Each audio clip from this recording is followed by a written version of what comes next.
Yo guys, what's going on? It's Catman227 here, and I'm back with another video. And today we are not doing Tekken, today we are actually on Injustice 2. Now, the reason I'm doing this video is because if you remember a while back I did a video about a top 5 favorites list, and it was my top 5 favorite fighting games of all time. And Injustice 2 just so happened to be on that list. And there's a lot of things that you can do in this game that you couldn't do in the last one. So in the last one, it was just your basic fighting Mortal Kombat game. You literally just picked your character and you fought, and that was it. There was really nothing to it, hardly. I mean, it did have some really impressive graphics for the time. It did have a leveling system, but you only really unlocked like different skins and stuff like that, and like different costumes. There wasn't really a whole lot to it. You still had like your super moves or your X-rays or whatever you want to call them from Mortal Kombat, but um, this particular one, it has everything the last game had and more. Now there is obviously a story mode, which I will be doing a walkthrough series on both the first game and this one. But this one has a lot more to it, and if you're gonna pick up one of the Injustice games, this would probably be the one to do it. So I want to just talk about everything the game has to offer, and because it came out in 2017, and obviously it's been a long time since then. So is it still worth playing to this day? Let me know in the comments below what you think. But single player, we obviously have the story mode. Now, I want to talk about the story for a bit. I'm not going to give any spoilers or anything. However, they have a very unique thing that they didn't do in the last game. And that's they have multiple endings. And all throughout the campaign, sometimes they will give you options on who you can choose. Like, for example, there's a scene where you have to fight Gorilla Grodd. And you can choose between either Black Canary or Green Arrow, because both of them are together when they go to that area where Grodd is. So, and depending on who you choose, you get a different outcome. So it adds like that extra replay value. That's really all I'm going to say. I think the campaign is about 4 hours long, which I kind of like because I have a very short attention span. And if you're like me and you also have a short attention span and you don't really like coming back like multiple days in a row to try to beat the game, then that's good. I know a lot of people don't like short campaigns, but I'm a big fan of 4-hour campaigns because I can sit down and play the whole campaign in one sitting, which is just good for me because I have a big attention problem. So, single fight, obviously, there's nothing really much to single fight. It's literally just you pick your character, then you pick an AI partner, and then you fight, and then it's one and done. You go back to character selection after this. But this does give me a brilliant opportunity to talk about some of the characters. We'll go over the roster. So obviously, number one, we have Hellboy, which I thought was kind of interesting because I don't think he's DC, and he just, to me, he doesn't really fit in this game. I don't really know. Maybe some people like it, but personally, I just think it was a weird choice, and I don't really care for Hellboy. I don't even really like all the movies. I'm just not a Hellboy fan, I guess. Sub-Zero, there's one also right here, Raiden from Mortal Kombat. So we have two Mortal Kombat characters, because obviously this is made by NetherRealm Studios. Swamp Thing, Cyborg. There's some skins as well that I'm going to go over. Catwoman, The Flash, Green Lantern, Harley Quinn, Batman, Red Hood, Superman, Joker, Atrocitus, Gorilla Grodd. We have Cheetah or Vixen. So those are the skins I was telling you about. So they didn't want to make the roster size too big, so what they did was they just added skins to where, like, if you didn't really like that character, because not a whole lot of people like Cheetah, you can get the skin for Cheetah, which is Vixen. And yes, there are character dialogues just like there is in the more recent Mortal Kombat, so you can share character dialogue, and if you get the skins like Vixen, or over here I have Bizarro Superman, you will get different dialogue options depending on which skin you're using. They also have one for Green Lantern. They have uh, John Stewart Green Lantern, and they also have Reverse Flash. Um, they also have one for Cyborg, which is Grid, which just basically makes him fully robotic. Anyway, Deadshot, Poison Ivy, Starfire, Atom, all four Teenage Mutant Ninja Turtles. So you actually have to go into their customization if you want to switch between the turtles. You can either make a separate loadout for that, or you just go switch their weapons. But in my personal recommendation, Leo is the best one because he has the most moves. Anyway, Brainiac, who you actually have to beat the story mode to unlock. So you actually have to. It doesn't matter which ending you get, you just have to play through the campaign all the way through to unlock Brainiac. Bane, Scarecrow, who this is my favorite version of Scarecrow. Robin, this is Damian Wayne Robin. Captain Cold, or if you use his skin, Mr. Freeze. Black Adam, Wonder Woman, Darkseid, Black Canary, Aquaman, Firestorm, Blue Beetle, Dr. Fate, my personal favorite, because we don't really get to see him very often, so I'm glad he appeared in this. Green Arrow, Supergirl, or you can go with Power Girl. I don't actually have that skin equipped, but Power Girl, her older form, is a part of this. Black Manta, and Enchantress. So, we have a pretty nice selection. I actually quite enjoy the roster. I was hoping they would have the Riddler, but, you know, they added most of who I wanted, so I can't really complain. So, now we get on to the multiverse. So, the multiverse is...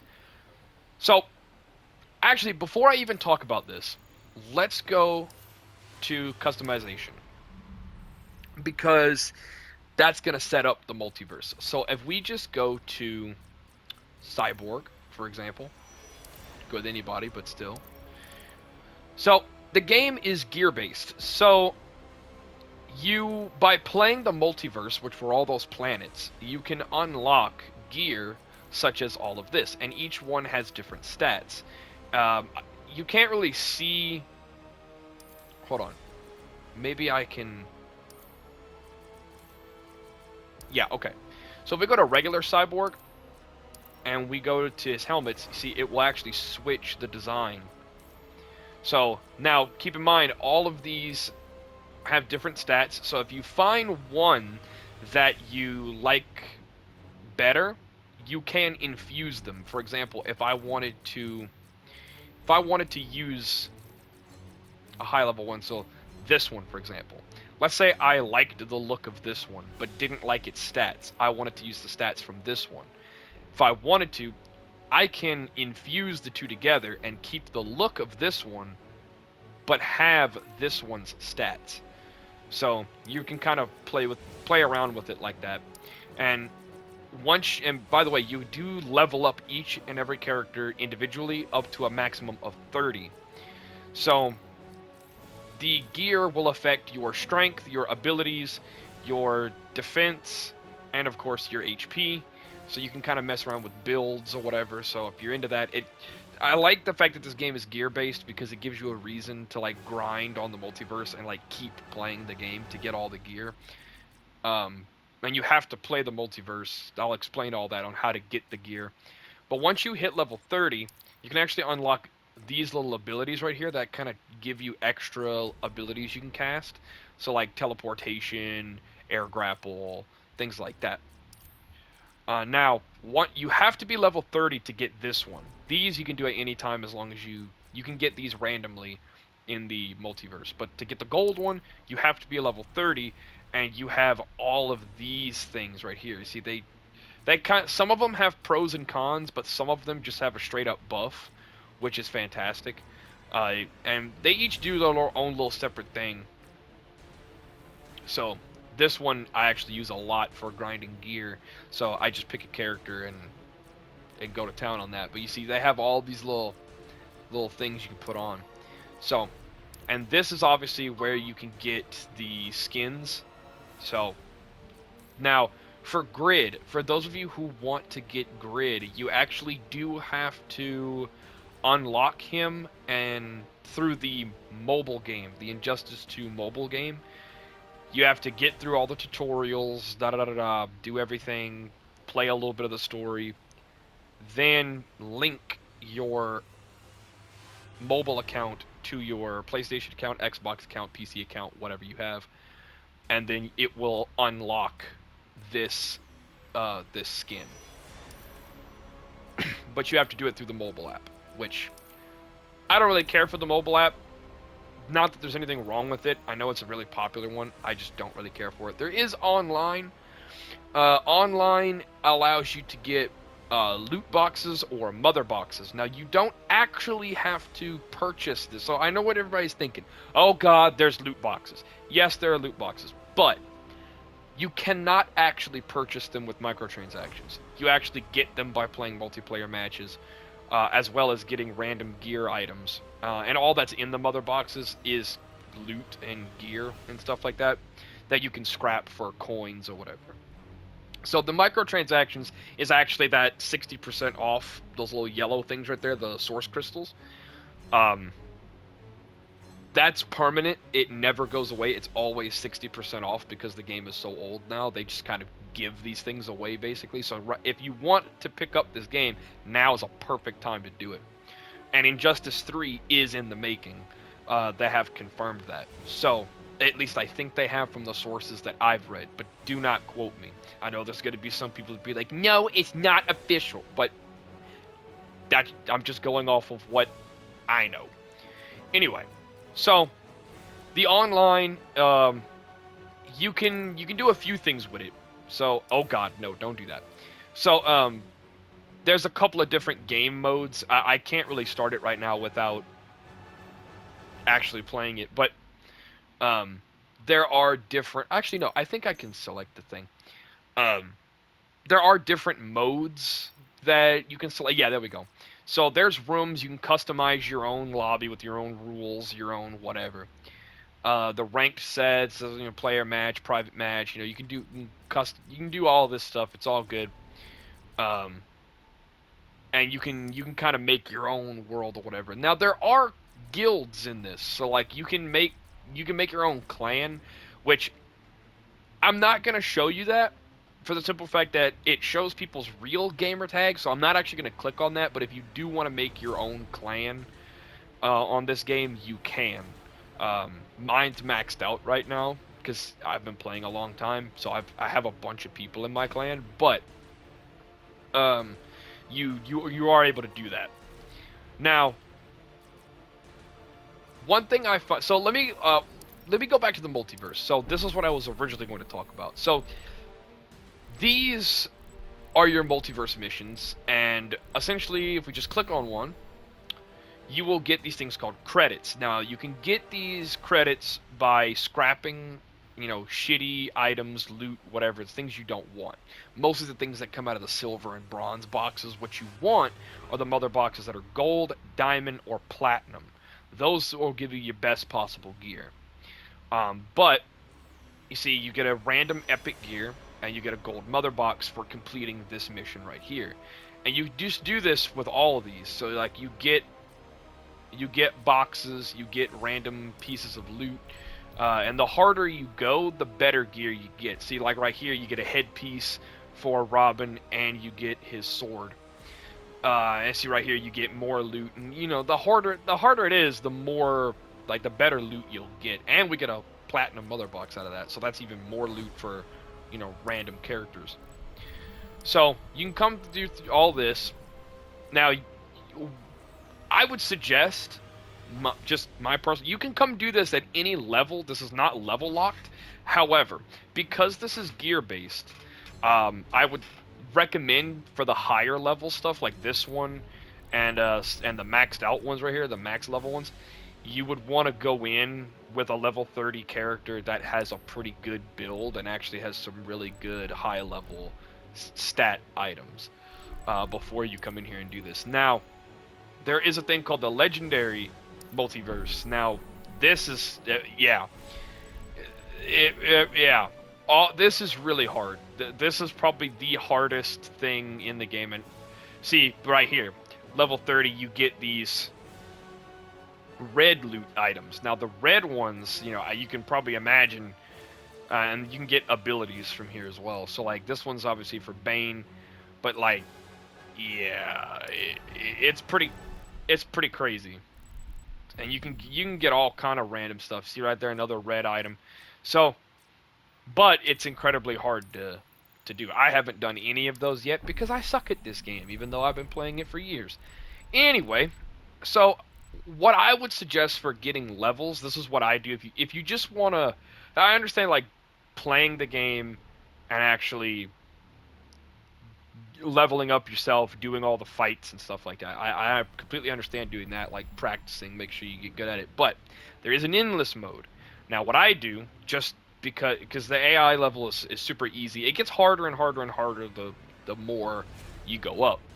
And there are character endings as well. So, like, if you come do some of these, you do get your own special ending for that character, kind of like it is in Mortal Kombat. So, like, it shows you. Well, you know what?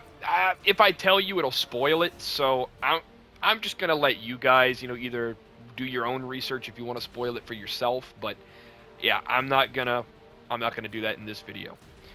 I'll wait until I do my campaign walkthrough series, and we'll do that. But basically, it's character endings for every single one of the characters. Anyway, so endless is obviously in endless mode, and you just fight and fight and fight and fight and fight until you lose. Now, obviously, I have most of these characters maxed out, with the exception of a few of them. However, what you do is you can come to one of your characters. We're going to go with, I guess, Red Hood. Now, you can create a thing called an AI loadout. Basically, to increase your AI, just put the highest level gear you can on him, and it will make your AI a lot better. And then you just click on it, and the AI will fight for you. Now, another thing, there's character dialogue. Like I mentioned before, they have those in Mortal Kombat. Same team, Dinah. I fight crime, not commit it. If I killed Superman, you'd thank me. Begin. Now, and like I said, each and every one of these characters, see, I'm not fighting. The AI has taken over my character, and the game is fighting for me. So you can just sit here, watch the fight, play a game on your phone.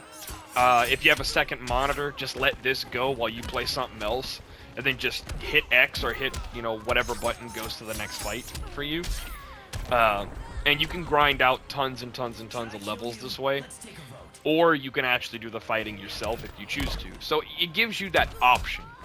It's nice to have the option to have the game play for you. And at the end of each... I'm standing my ground. At the end of every fight, it will give you credits as well as random gear. So that's enough of that. So I don't really need to demonstrate that. Now, obviously, you do have, you know, like your, well, you see the bars down there where the symbols are. That's your, like, burn meter, or your super, as everyone calls it. So that obviously is your special move. That's what does your X-rays. And there's environmental, so if you're standing in the right spot and somebody does a wind-up move, they can actually, like, kick you through a wall and you'll go to a different part of the stage. So it's actually... It doesn't seem like anything impressive. If you've been playing Mortal Kombat for a while and you know what they've been doing in Mortal Kombat X up to the current one, it's very similar to that. But I'm pretty sure...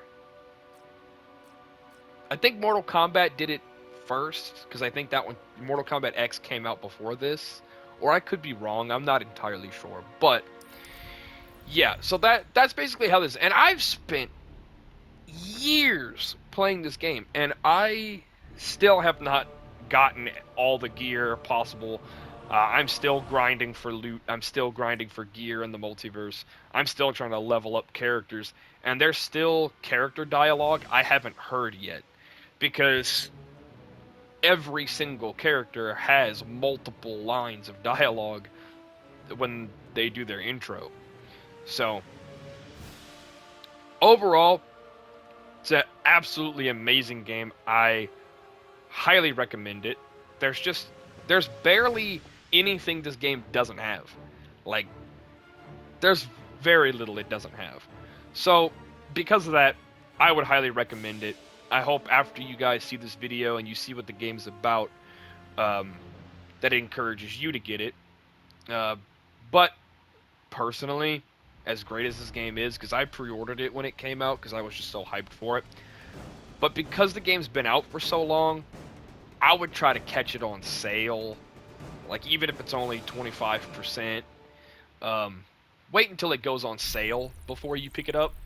Unless you're like a hardcore superhero fan, you're a hardcore DC superhero fan, I wouldn't recommend paying full price for it. I don't know what full price is for this game, but uh, I I would recommend trying to get it when it's on sale. Anyway, if you guys have enjoyed, please leave a like, comment, and subscribe. And let me know in the comments below if this video encourages you to pick up the game. And if you've already played it, why don't you tell me what you guys think about it? Give me your opinions.